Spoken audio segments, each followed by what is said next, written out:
A lo largo de la historia, Barcelona ha sido asediada por bombardeos en diferentes momentos. Durante el asedio al final de la Guerra del Segadors, durante la Guerra de Sucesión Española, por el general Espartero, solo un año después por el entonces gobernador civil de la ciudad, Prim. Cuando Companys declaró la República Catalana, hubo pequeños cañonazos sobre la ciudad. Los últimos bombardeos ocurrieron durante la Guerra Civil. Entonces la ciudad vivió sus peores momentos. Esta es la historia.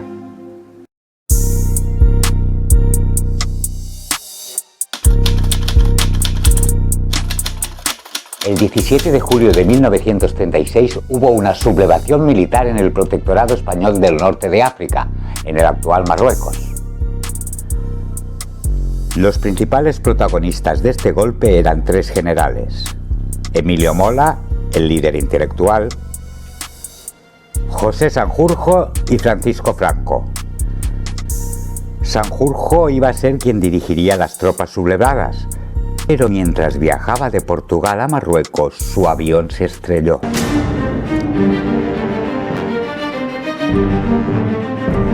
De la misma manera había muerto Mola hacía unos meses.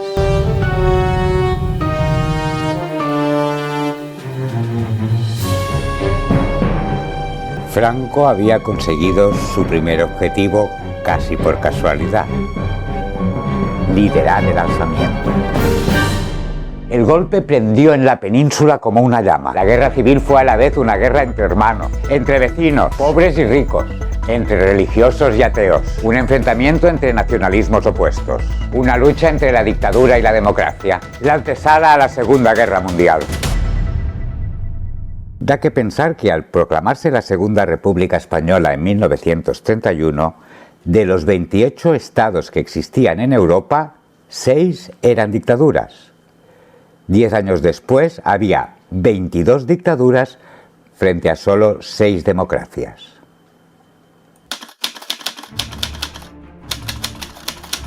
A finales de julio de 1936, Franco ya contaba con el apoyo del fascismo europeo, representado por la Italia de Mussolini y la Alemania de Hitler.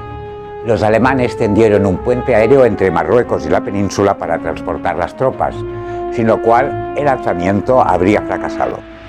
Fue el embrión de lo que poco después sería la Legión Cóndor. La comunidad internacional decidió mantenerse neutral en el conflicto, aunque, como veremos, no fue así.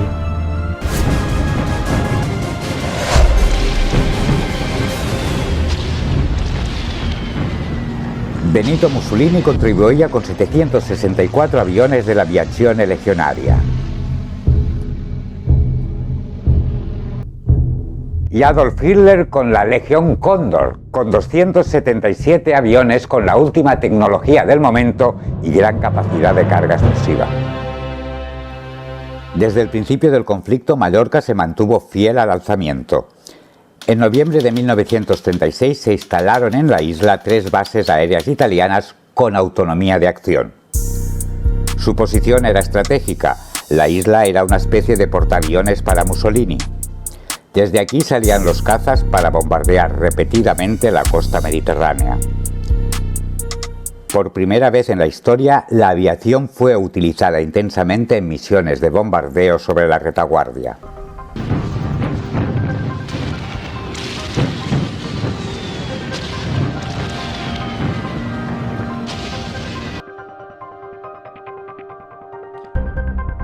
La aviación del país, la gloriosa, se había escindido en 2 bandos y estaba obsoleta. La República ya no disponía de todo su efectivo para repeler la embestida. El presidente de la República en ese momento, Largo Caballero, tomó la decisión de enviar a Moscú 3/4 partes, 510 toneladas, de las reservas de oro de España a cambio del apoyo logístico y militar de Stalin. Fue entonces cuando empezaron a llegar al gobierno los aviones Polikarpov I-15, conocidos como los chatos por su morro aplanado, carros de combate y ametralladoras móviles principalmente, por valor de unos 744 millones de dólares.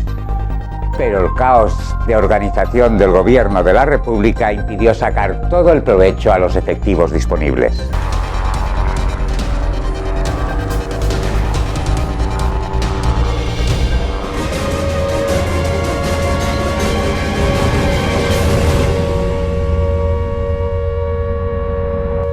Siete meses después de iniciarse la Guerra Civil, el 13 de febrero de 1937 a las 23 horas, sonaron en Barcelona las primeras alarmas antiaéreas. Desde el puerto, el crucero italiano Eugenio de Saboya disparó 72 cañonazos dirigidos a la fábrica Lizalde, fabricante de motores para la aviación republicana.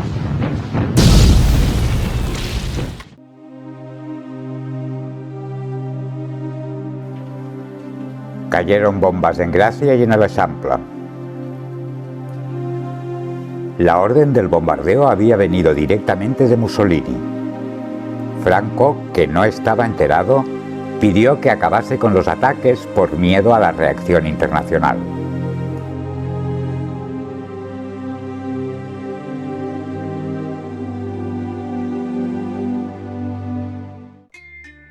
Ese mismo mes se atacaron las centrales eléctricas para paralizar las industrias de Barcelona, Flix, Trem y Serón. Llovieron bombas sobre Reus, Tarragona, Badalona, Roses, Colera, Llançà, Portbou, Tortosa, Vendrell, Bellpuig.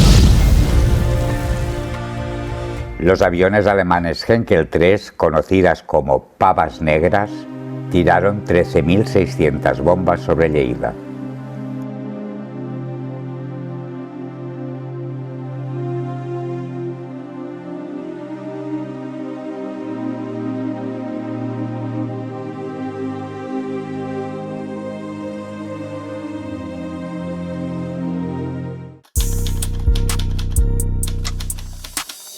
El 16 de marzo de 1937 llegó el primer bombardeo aéreo a Barcelona con el fin de atacar directamente a la población civil. Cayeron bombas en los barrios de la Barceloneta y del Poble Sec, y en las calles de Alibey, Bruc, Molés. La primera noche de bombardeos fue el día 29 de mayo. 7 aviones italianos Savoia S-81 mataron a 68 personas y dejaron 157 heridos.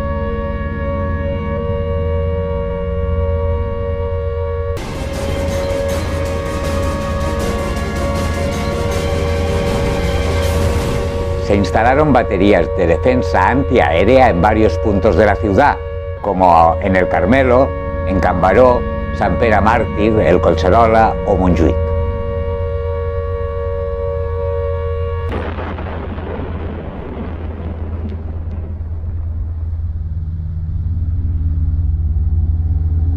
Para promover y organizar la construcción de refugios, el Ayuntamiento de Barcelona creó un primer servei de defensa passiva antiaèria y la Generalitat de Catalunya la Junta de Defensa Pasiva de Cataluña, con sede en los Jardinets de Gracia. Barcelona llegó a contar con más de 1000 refugios, hoy algunos por descubrir y solo 2 visitables.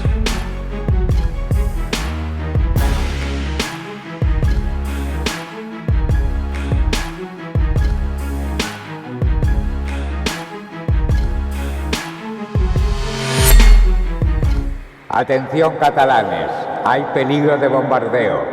Dirigíos a vuestros refugios con calma y serenidad. La Generalitat de Cataluña vela por vosotros. Las estaciones de metro salvaron muchas vidas. Sus estaciones se llenaban de vecinos cada vez que sonaba la sirena antiaérea.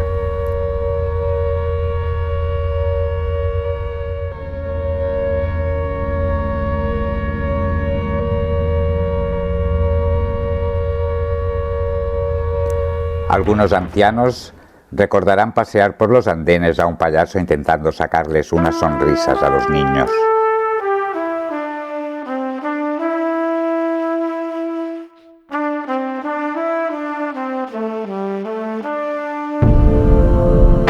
O cuando al entrar al refugio te daban un palo de madera para mantenerlo entre los dientes durante las explosiones para evitar que reventasen los tímpanos.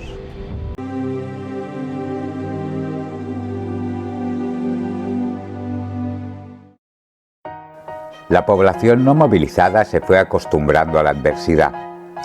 Se intentaba hacer vida normal, los periódicos salían cada mañana a pesar de la carestía de papel, los niños y las niñas iban al colegio.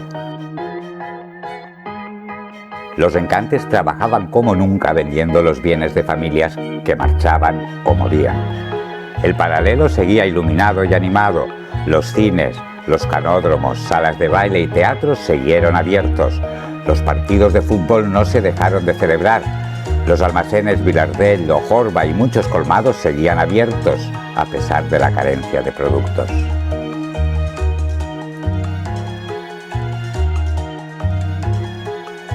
Había carestía de todo, se tenía que recurrir al extraperlo para poder comer.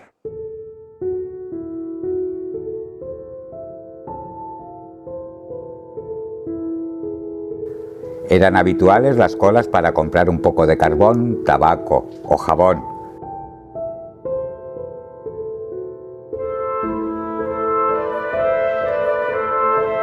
Muchos productos básicos como el pan, las patatas, el aceite, la carne de aves y el arroz fueron racionados.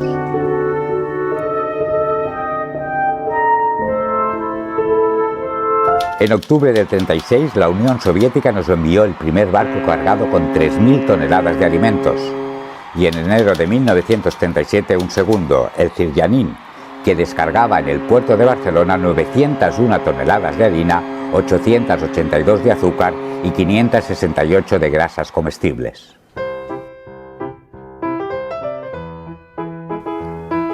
Para paliar el desabastecimiento, desde enero del 37 la Generalitat impulsó una campaña para hacer de cada balcón un gallinero.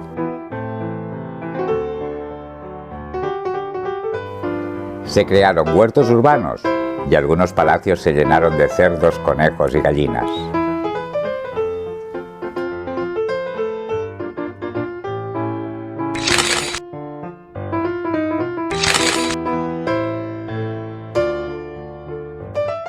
Muchos vecinos del Borne tuvieron un imprevisto banquete digno de Carpanta. Se llevaron al coleto un dromedario, un oso blanco y a Julia, la elefanta del zoo, muertos por la metralla de un bombardeo. Muchos animales murieron de inanición. Los meses de mayo, septiembre y octubre del 37, los ataques a la zona del puerto y a la Barceloneta fueron terribles. Uno de los principales objetivos era la maquinista terrestre y marítima y los talleres Nuevo Vulcano, que fabricaban material de guerra.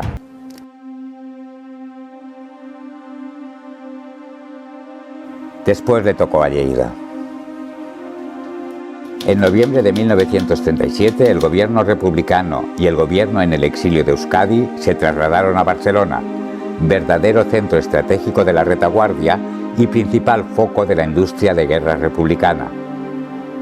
La ciudad era ahora más que nunca el objetivo principal de los nacionales.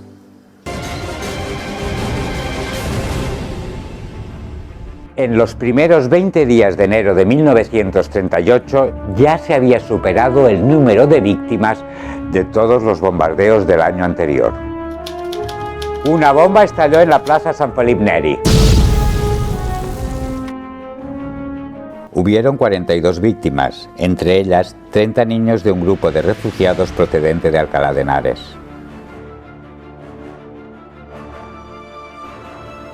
Aún son visibles ahora las marcas en las paredes de la plaza. La calle Corribia y Bou de la Plaza Nova quedaron arrasadas, lo que se aprovechó años después para levantar la avenida de la Catedral.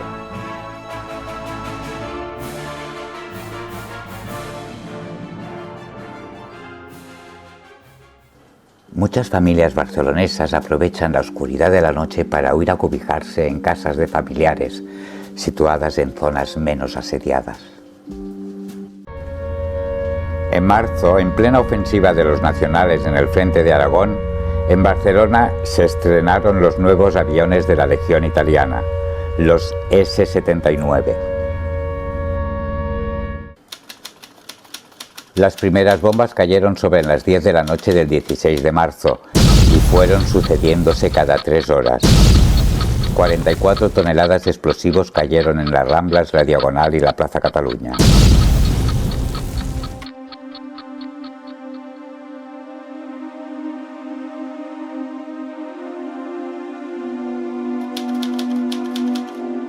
El día siguiente fue aún más devastador.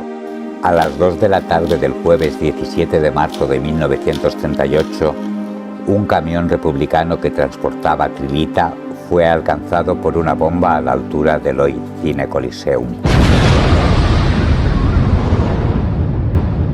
La onda expansiva afectó a toda la manzana. Murieron los 37 soldados del camión y 1 millar de transeúntes que circulaban por los alrededores, entre ellos Julia Gay, madre de los hermanos Goytisolo. Hoy en día hay un pequeño monumento que recuerda la tragedia. El suceso fue portada de los diarios franceses, británicos y norteamericanos, pero los bombardeos siguieron.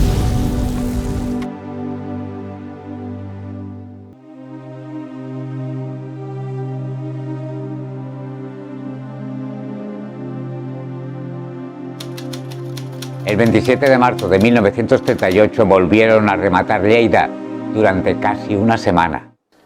A las 9:05, 5 aviones Savoia S-79 procedentes de Mallorca tiraron en 1 minuto 60 bombas y 750 kilogramos de metralla sobre Granollers.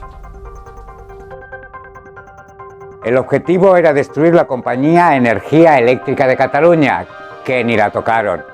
En cambio, destrozaron media población. La comandancia del ejército envió a Barcelona barcos con tropas para reforzar la retaguardia. Franco envió a los nuevos Heikel y Stukas de la Legión Cóndor con 300 toneladas de bombas para aniquilarlos. La pedrea le tocó al casco antiguo.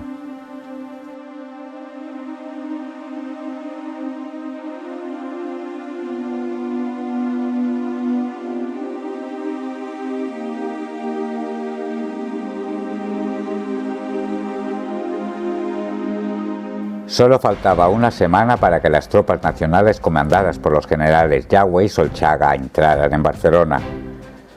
Sucedió el día 26 de enero de 1939 a primera hora de la mañana. Hacia las 5 de la tarde la ciudad había sido ocupada sin resistencia.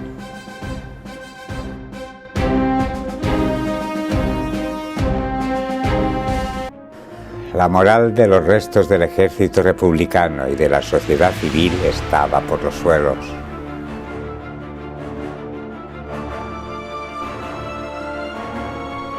Los barceloneses huían en masa del centro urbano. Fábricas sin obreros, oficinas vacías, tiendas cerradas. Todos esperaban que el infierno acabase cuanto antes. Fue un crudo invierno con mucha nieve.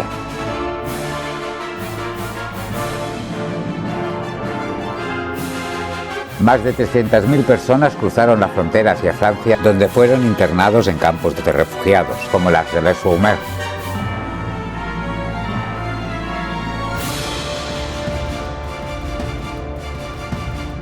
Después algunos se unirán a la resistencia francesa o se exiliarán a México, la Unión Soviética, Argentina, Venezuela o Gran Bretaña.